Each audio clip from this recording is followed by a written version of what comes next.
Welcome to Hoover Dam, one of the Bureau of Reclamation's world-famous multi-purpose structures which help put the great rivers of the West to work.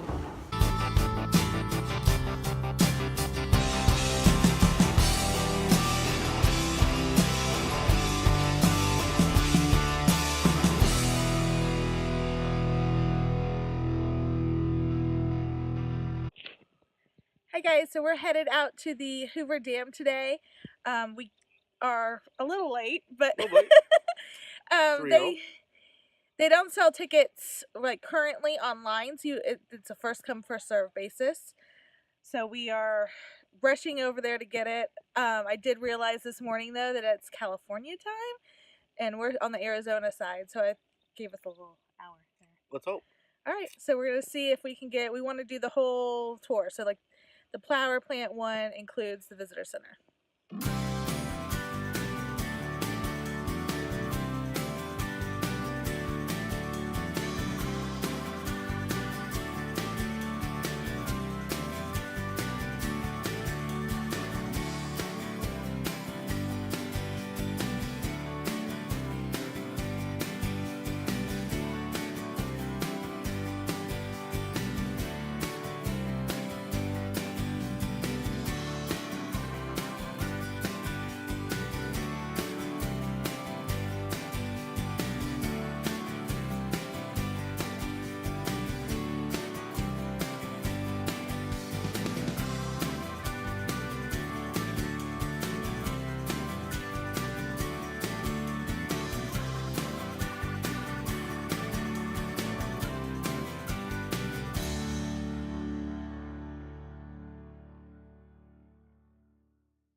So we parked way up there because I wasn't sure if the 3500 would fit in the parking deck, and then it was $10 to park in that one. But you can also park this little section right here for $10. But we were able to park up there for free, so it's not that much further. I see a chair. And this is the Arizona side. The deck is on the Nevada side, but it's the only parking area on the Nevada side. So we have to go across the bridge. Now surrounding us is tens of thousands of hand-cut porcelain and hand-cut terracotta tile. This is the porcelain, and that's the terracotta. Now this is certainly reminiscent of the 1930s on the East Coast, that Art Deco styling that they brought over to the West Coast, and it's certainly a reflection of the subway tiles in New York City that they carried over to the West Coast. Now folks, as you're looking around you, around in the walls of the tunnel, you're going to see a lot of chipping, a lot of cracks, a lot of defects on these tiles. And that was not done after the tiles were put on, that was done during the cutting process. So back then they had a lot of tiles to cut, not so much time, and they cut them by hand. If they cut it and there was a little defect, they would ignore it and just put the tile on the wall anyway. So today, it kind of adds to the character of the tiles. But if you're thinking about today, they probably wouldn't pass that building inspection, that final inspection. Now on the floor, you guys been walking over some designs. There was one right in front of the elevator, there's one right here, and there's one particular right in front of you. So all these designs were done by a gentleman named Alan Tupper True. He was a Native American artist of Denver, Colorado, and he was commissioned to do about 100 pieces of Native American artwork here that tie in that Southwest Native American theme to Hoover Dam. So these were the smaller pieces that he did. The largest ones were out there in the balcony, and I'll tell you about those specifically when we're out there, because those have a direct tie-in with the dam. Most of you are already looking down the center of the room, and you're looking at our big commercial generators. We have 17 of these commercial generators. There are these 8 here in Nevada, and then we have 9 more on the Arizona power plant, which is behind me and across the river. But each one of these generators you're looking at here, they weigh 4 million pounds each. They're 70 feet tall, but you can only see the top 30 feet of them. The rest of the generators are below the floor. If there is a light on top of a generator, that indicates that generator is currently online and is producing power right now. And just by looking straight down the road, the first one online is N1. N1 stands for Nevada's #1 generator. And then we got N5, 6, and 8 on the far end are online as well. When they're online, they produce 130 megawatts of power each. When combined, all 17 generators produce 2,074 megawatts of power. That is more than enough electricity for over 1.5 million homes in Southern California, Nevada, and Arizona. Now, if you continue looking down the center of the room and just above the generators, you're going to see these two big green P&H bridge cranes up here, especially this one that's very close to us with the American flag on it. Now, these bridge cranes are original to this building from the 1930s. They both span the width of the room, and they both run on tracks that run the entire length of this power plant. Each of these bridge cranes up here can lift 300 tons. To give you an idea how much lifting capability that is, just one of these bridge cranes alone can easily lift the Statue of Liberty, which weighs a whopping 225 tons. But when we combine these two bridge cranes together, they form what we call the super crane, and it can lift 600 tons. That's going to be very helpful if they ever had to lift one of these big rotors, such as this one right on the floor that you're looking at, that came out of generator number 4, that weighs about 580 tons, ladies and gentlemen.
We found a thing about AC versus DC and figured that's important to us in the camper. we've been learning a lot of electricity, trying to deal with our issues with our RV while we're boondocking. And in here is like what it would be like inside the turbine, right? Not the generator. This is the turbine. The rotor. The rotor. This is Yeah, this is the rotor. This is. Alright, so this is kind of like in the RV, right? There's only so many things we can run at once.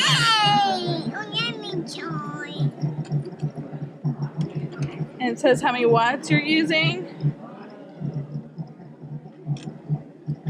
Get more. Alright, come on. My power cell is going to probably take you over. Nope. You're at 3,400 watts. Light. Radio. Ooh, the dryer. Don't. You're very consistent, son. You are pretty consistent. Good job. Let's see if you can handle the AC. Wait, there's an AC. Okay. Yeah, Can that's I where I did a brownout. Here, Okay. you come over. You can do this one. Boombox. All right, let's see. I'm trying to keep it.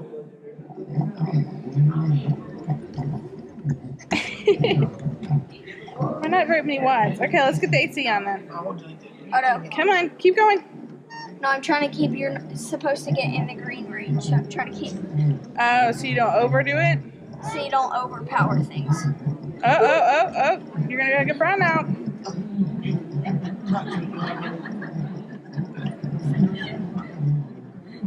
Game system. Let's see the. Okay, so drop to 1200 for the up brown out. Welcome to Hoover Dam, one of the Bureau of Reclamation's world-famous multi-purpose structures which help put the great rivers of the West to work.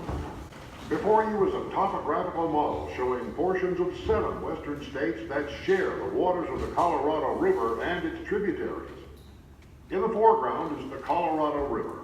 Rising in the snow-capped Rocky Mountains, the river flows 1,400 miles through mountains and desert toward the Gulf of California. In the background lie the Great Mojave Desert and Death Valley. And in the distance are the metropolitan centers of Southern California as well as the Pacific Ocean. A single sweep of the eye takes in the upper and lower Colorado River basins, which include portions of Wyoming, Colorado, New Mexico, Utah, Nevada, Arizona, and California. So we're looking at the Hoover Dam, from the Hoover Dam almost, and looking down there, and I realized, I don't know if I can see it, there we go. So if you go around that mountain right there, and you were able to turn, it's actually where we're parked right now.